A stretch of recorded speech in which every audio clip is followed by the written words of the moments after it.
Okay, life logistics for buyers and sellers. This is what we're going to talk about today. Mary Ellen Vanaken, Sue Jennings of the Real Estate Ladies of North Atlanta. So, Sue, let's go into what we're going to chat about today to talk about life logistics. Yeah, so we're going to talk about getting yourself organized as a buyer or a seller and what you need to do and what you need to think about. So the first thing we're going to talk about is organizing important documents. Okay. So these are important for not just buyers and sellers. Buyers, yes, your mortgage lender is going to ask for tax returns. They're going to ask for bank statements, pay stubs, and other forms of ID. For sellers, the important documents you need to think about are your mortgage payoff statement, your HOA documents, and maybe a property survey if you have one of your property.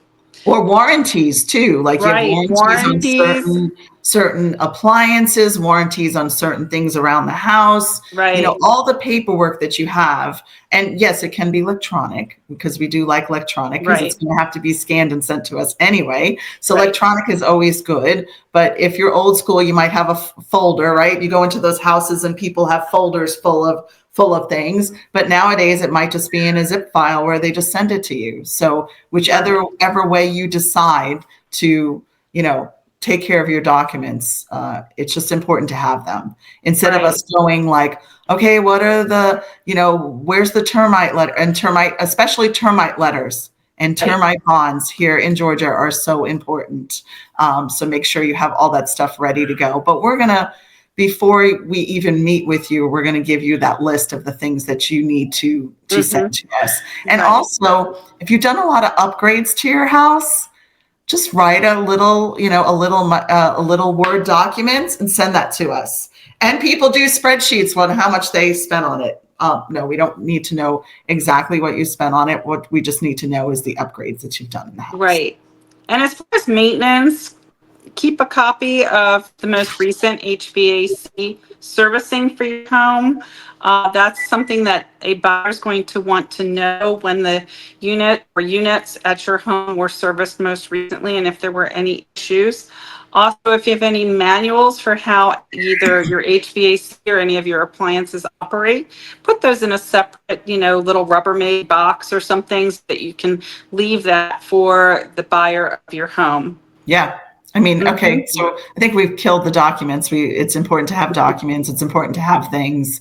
And Right, sometimes you might not have that. So you know who you need to reach out to get that information because right, if you get your AC unit serviced, they're going to have that documentation even if right, you lost it. So just right, call the company or call whatever. And those are important things. Like when was the hot water heater serviced? If you have septic, when was that last taken right, care of? All those type of things. right, right. Okay. So the next thing we want you to think about as far as logistics of the whole process is to think about your moving costs. Whether you're a buyer or whether you're a seller, you're going to have moving costs. So you need to think about who you want to use as a mover, interview a couple different movers. What size truck are you going to need? They should be able to tell you that based upon, a walkthrough of your home as far as how many bedrooms and baths and the size of your home and how much stuff you have. And think about, am I going to need to put any of my things into storage? This is, of course, after you've decluttered and after you've donated and everything else. What are storage costs for the things that might need to go to storage if you're going to interim housing or something else? And then you want to also think about packing supplies and the most efficient way to pack things. There are a lot of sites online that can give you tips on packing, such as using smaller boxes for heavy items like books and using your larger boxes for your lighter stuff. And make sure you're using plenty of bubble wrap on those breakable items.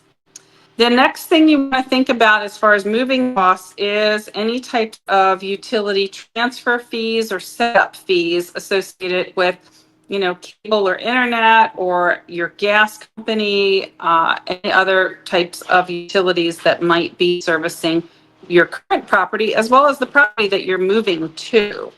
Then the next segment we want to talk about is kids and pets. How do you handle kids and pets during the move? Kids and Recommendation pets on are your fun, pets. Sue, right?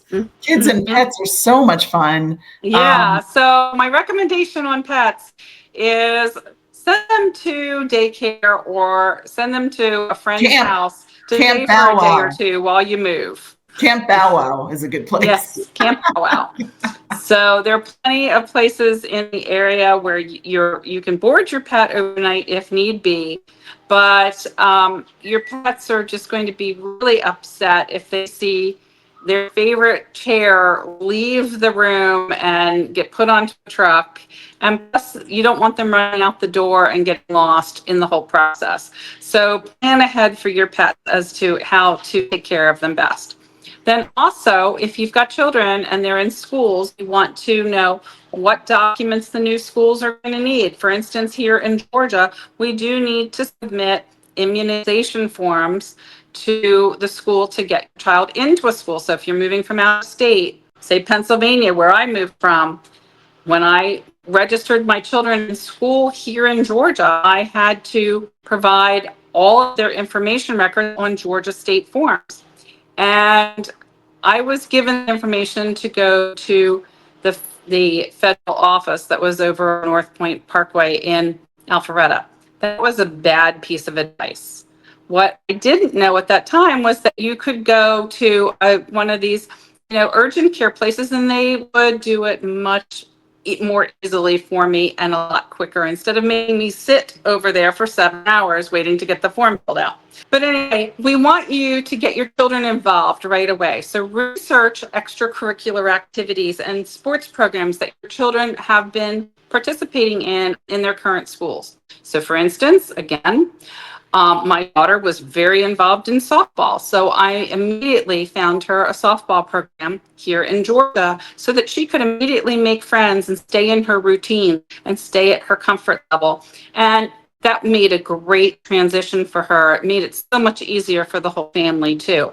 Because not only did she make friends, but I was also able to meet other parents and make friends too.